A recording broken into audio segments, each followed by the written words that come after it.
여러분 안녕하십니까? 이 시간에는 에스라서 6장 말씀 중심으로 드리겠습니다. 21절에 보시면은 이방 사람의 더러운 것으로부터 스스로를 구별한 모든 이스라엘 사람들에게 속하여 이스라엘의 하나님 여호와를 찾는 자들이 라는 말씀이 있습니다. 이방 사람의 더러운 것으로부터 구별된 사람들이라고 하셨습니다.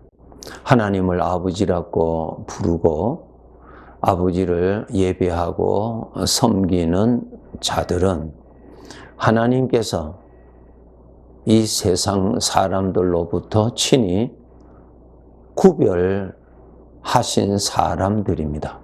우리가 처음에는 내가 예수님을 믿은 것으로 알았지만은 하나님의 은혜를 좀 더 깨닫고 보니까 하나님께서 나를 택하셔서 하나님을 믿도록 인도해 주신 것을 우리가 알게 되죠.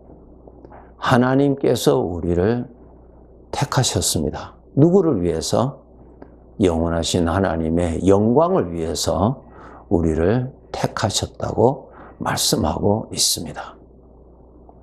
그러면은 하나님께서 나를 택하신 것에 대한 성경의 확실한 말씀을 소개해 드리겠습니다.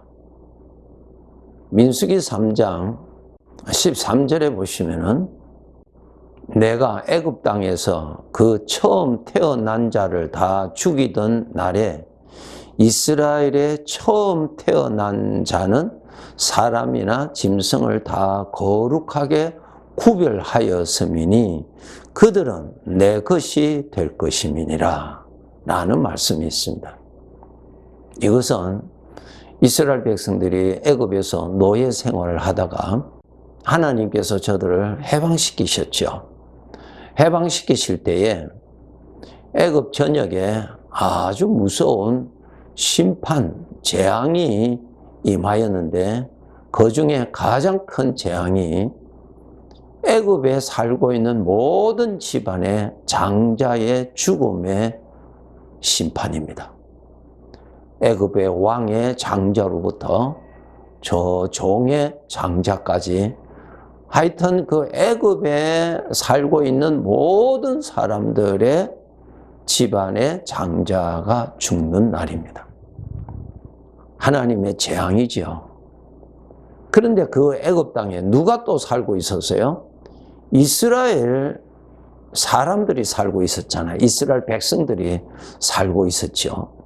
그런데 하나님께서 이스라엘 백성들의 집안의 장자를 그 죽음에서 구원하시기 위해서 하나님께서 한 방법을 알려주셨습니다. 장자가 죽는 하나님의 심판이 임한 그날 저녁에 그 집의 대문 밖에 피를 발라두라고 말씀하셨습니다. 그 피가 있는 집에는 장자가 죽지 아니하고 구원을 받게 될 것이라고 하나님이 말씀하셨습니다. 그래서 이스라엘 사람들은 하나님께서 말씀하신 대로 양을 준비하였다가 그날 장자가 죽는 그날 하나님께서 다 알려주셨어요. 14일이었죠. 그날 알려주신데 그날 저녁에 양을 잡아서 피를 발라두었죠. 그 일로 인해서 애굽 전역의 장자들이 죽는 하나님의 심판이 임하신 그날 저녁에 피가 있는 그 집안의 장자들은 다 살아났습니다. 그리고 하나님께서 말씀하시기를 그 양의 피로, 양의 죽음으로 인하여서 죽지 아니하고 살아난 그 장자는 내 것이다.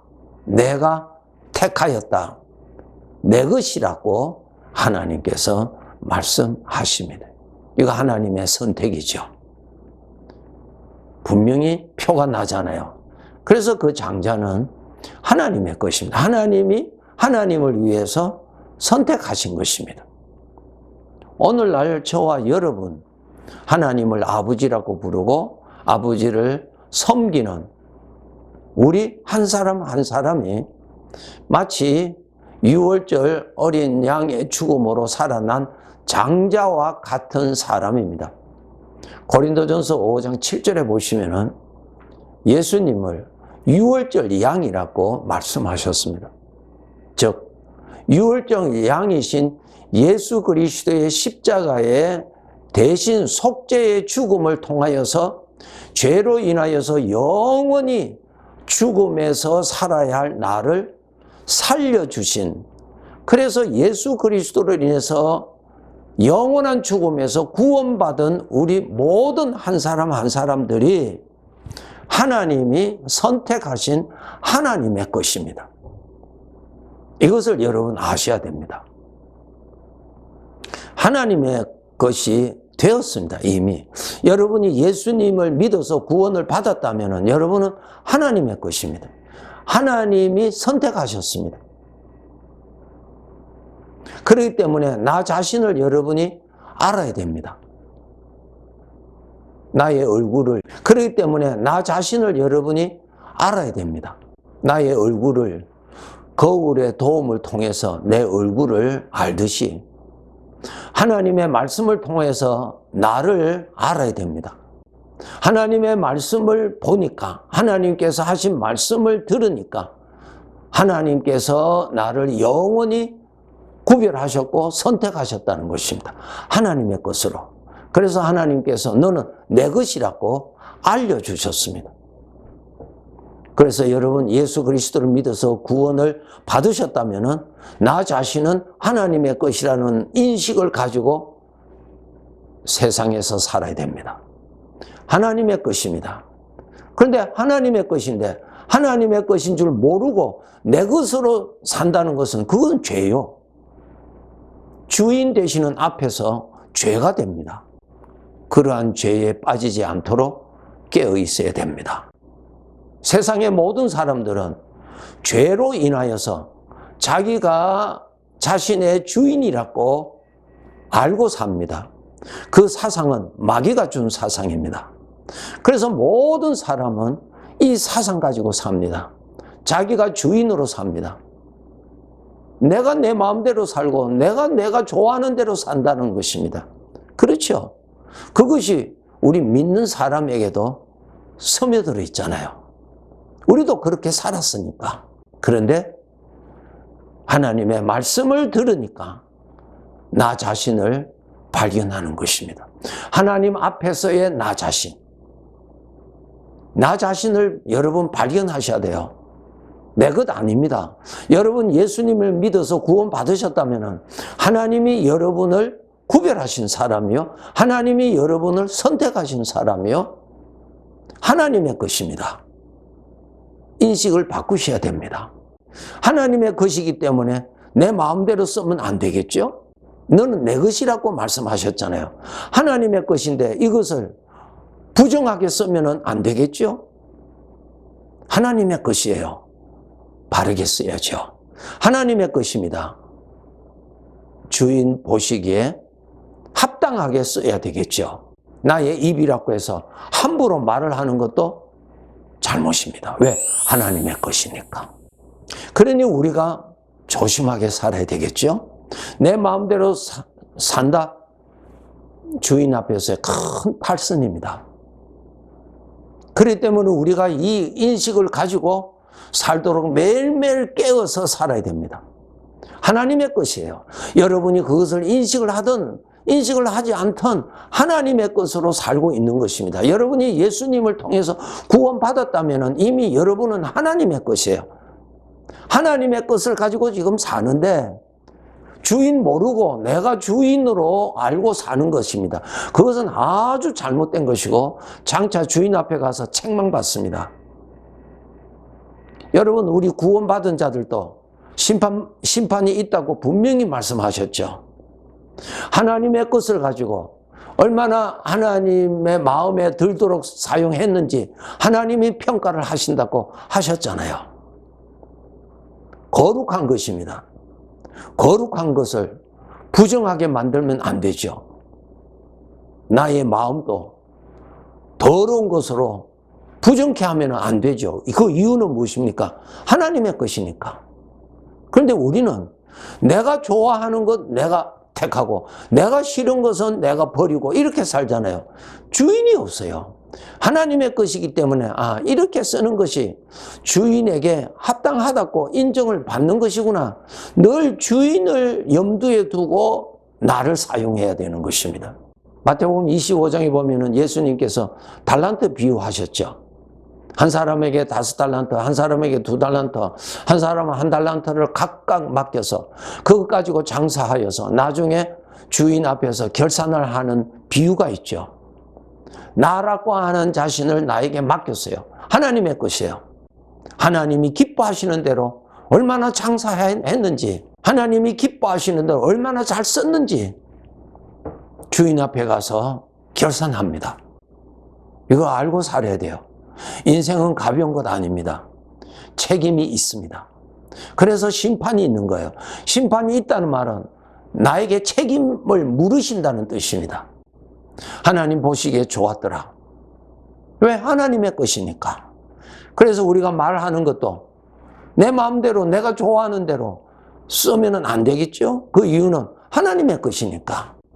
항상 판단의 기준은 주인이 보시기에 좋았다라고 하는 그 기준에서 우리가 생각할 수 있도록 나를 훈련시켜야 됩니다. 나의 것을 가지고 하나님을 섬기는 것 아닙니다. 하나님의 것 가지고 하나님을 섬기는 것입니다. 그렇기 때문에 이 마음에도 하나님을 대적하는 사망의 것을 품고 사망의 것을 가득하게 채우는 창고로 쓰면은 안 되겠죠? 왜? 하나님의 것이니까. 심는 대로 거두는 것이 하나님의 법칙입니다. 우리가 이 세상에서 하나님의 것을 가지고 사는데 얼마만큼 하나님을 위해서 썼는지, 하나님이 보시기에 기쁘게 쓰셨는지, 하나님께서 인정하는 삶을 얼마나 살았는지, 이 세상의 삶을 다 마친 후에 주님 앞에 가서 다 결산받는다고 말씀하셨습니다. 그때 덜 부끄럽도록 깨어서 살아야 되겠죠. 지금부터라도 늦지 않습니다. 깨어서 정신 차려서 살도록 정말 노력해야 됩니다. 하나님의 것입니다. 세상 사람들 속에서 살기 때문에 우리가 정신 차리지 아니하면은 죄가 준 사고방식으로 내가 주인으로서 삽니다. 주인 앞에서 큰 죄가 되지요. 책망받게 됩니다. 그래서는 안 되죠. 유인의 것입니다. 그래서 이 마음에 성경에 너는 이 마음을 품어라. 곧 예수 그리스도의 마음을 품어라. 왜? 주님의 것이니까. 그래서 이 마음에 하나님의 말씀을 많이 품어야 돼요. 왜? 하나님의 것이니까. 그런데 하나님의 말씀은 품지 아니하고 세상의 소리, 세상의 사상, 세상의 것 가득하게 채우면은 하나님의 그릇에 세상의 것을 담은 것이 되죠. 그것이 맞습니까? 부정한 것이죠. 하나님을 기쁘시게 하는 삶을 살도록, 하나님이 기뻐하시도록 그러한 초점에 맞춰서 살아야 되겠죠. 내가 얼마나 만족한지, 내가 얼마나 성공했는지, 얼마나 내가 출세하였는지, 내가 얼마나 대접을 받았는지 그것은 전혀 상관이 없습니다. 주인의 것을 가지고 주인 앞에서 얼마나 제대로 사용했느냐 하는 것입니다. 하나님을 기쁘시게 그렇게 사용했느냐 하는 것입니다. 하나님의 것이니까 부정하게 쓰지 않도록, 부정한 곳에 쓰임받지 않도록 늘 관리를 잘 하셔야 되겠죠. 하나님의 것이니까 주인이 정하신 날에 나 불러 가십니다. 나에게 물으시지 않으십니다. 왜? 주인이시니까. 하나님의 것을 가지고 이 죄악된 세상에서 얼마나 잘 썼는지, 하나님 보시기에 좋게 썼는지 주 앞에 가서 우리가 결산을 보게 됩니다. 그날에 많은 칭찬이 있도록 오늘부터라도 더 정신 차려서 열심히 그날을 향하여서 보물을 쌓아 갑시다. 하나님을 가까이 하지 아니하면은 세상 사람들의 사고방식과 같이 세상을 즐기고 나 중심으로 살고 내가 좋아하는 대로 살고 내가 만족하는 대로 살고 그렇게 살아가기가 아주 쉽습니다. 늘 하나님을 가까이 해서 하나님의 것을 끝까지 잘 보존할 수 있도록 우리는 노력해야 할 것입니다. 그날에 주님 앞에 가서 각각 행한 대로 갚아주리라고 하시는 그 말씀 앞에 섰을 때 결산이 정말 많이 좋은 것으로 나오도록 살아갑시다. 네, 감사합니다.